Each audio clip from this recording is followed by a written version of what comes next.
goes back to elementary school. Pretend that it's 5 minutes before recess. And you're sitting on the edge of your seat, just waiting for the teacher to say it's time. She's probably writing something on the board that you're not paying attention to. And finally she says it's time.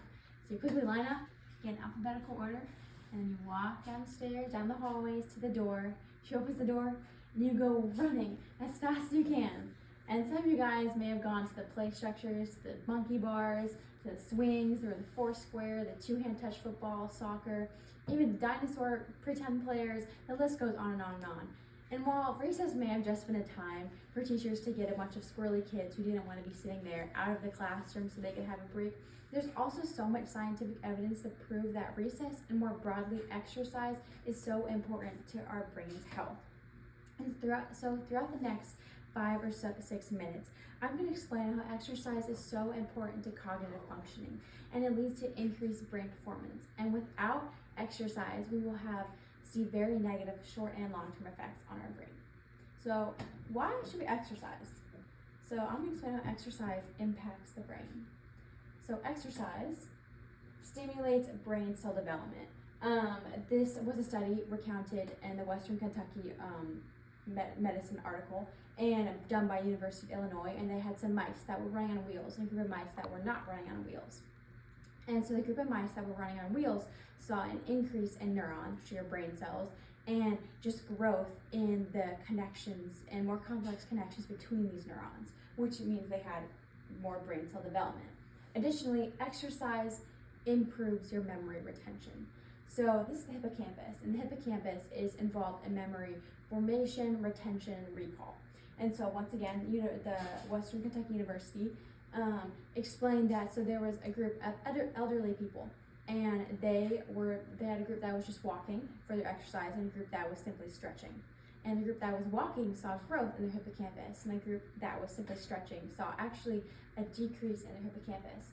So your hippocampus starts to shrink around your late 20s, and so if you're exercising, you're improving your memory retention by increasing the size of your hippocampus. Additionally, exercise helps to increase your focus and concentration. And so, once again, in this Western Kentucky article, they at a school with kids who had ADHD, they had these kids go on treadmills and bike before their classes. And the kids that were biking and doing exercising before their classes, they were able to have better attention, had better focus, and just were better behaved. All right, and most people know this, but exercise boosts your mood and relieves stress. And so that's just a huge factor in your overall quality of life.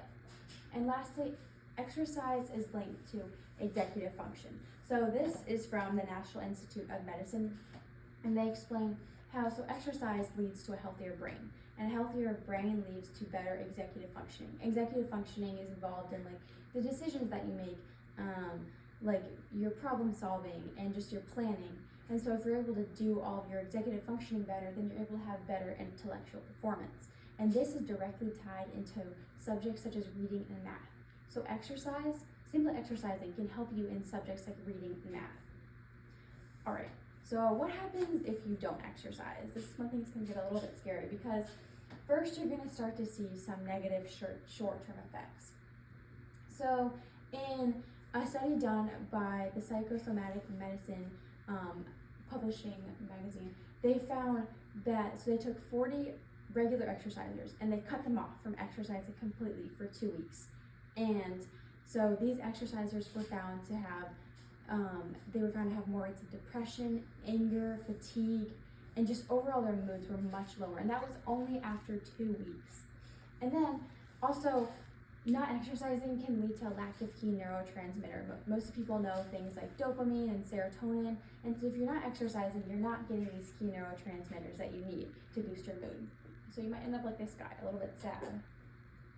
But not only are there just short-term effects, there are huge long-term effects. So first you're going to start to see cognitive decline.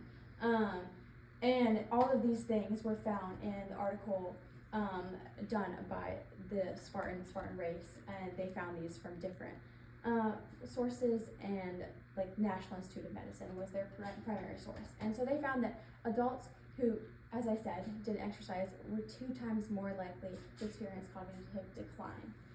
And But it gets even worse because they found that when you exercise, you allow your brain, helps you relieve stress, and you can sleep better, and that's tied to having less risk for cancer. So if you're not exercising, you're actually increasing your risk for certain cancers. And lastly, the one I found was the most impactful was that not exercising leads to an increased risk in Alzheimer's because of this decreased blood flow to your hippocampus, which I think is huge and something that we should be concerned about. So what can you do with all this information given?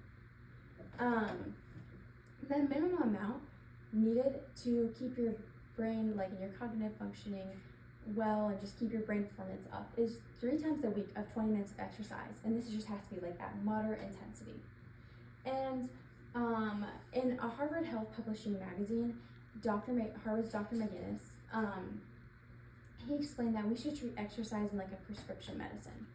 So if your grandpa were to come up to you and say, I stopped taking my blood thinners, I don't want to do it anymore, you'd be like, you need to take your blood thinners if you value your life. Like, that's, if you're prescribed it, you have to do it. And that's how we should treat exercise. It's something that is a necessary way that you can increase your cognitive functioning.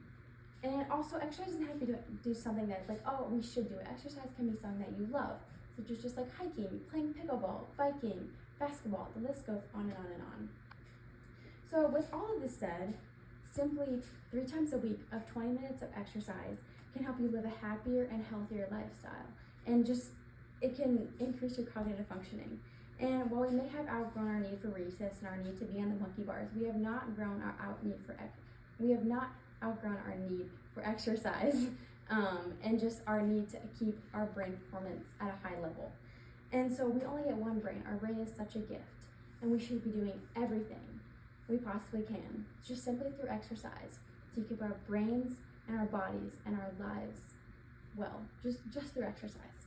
All right, that's all. Hooray! Hooray! Hooray! Hooray!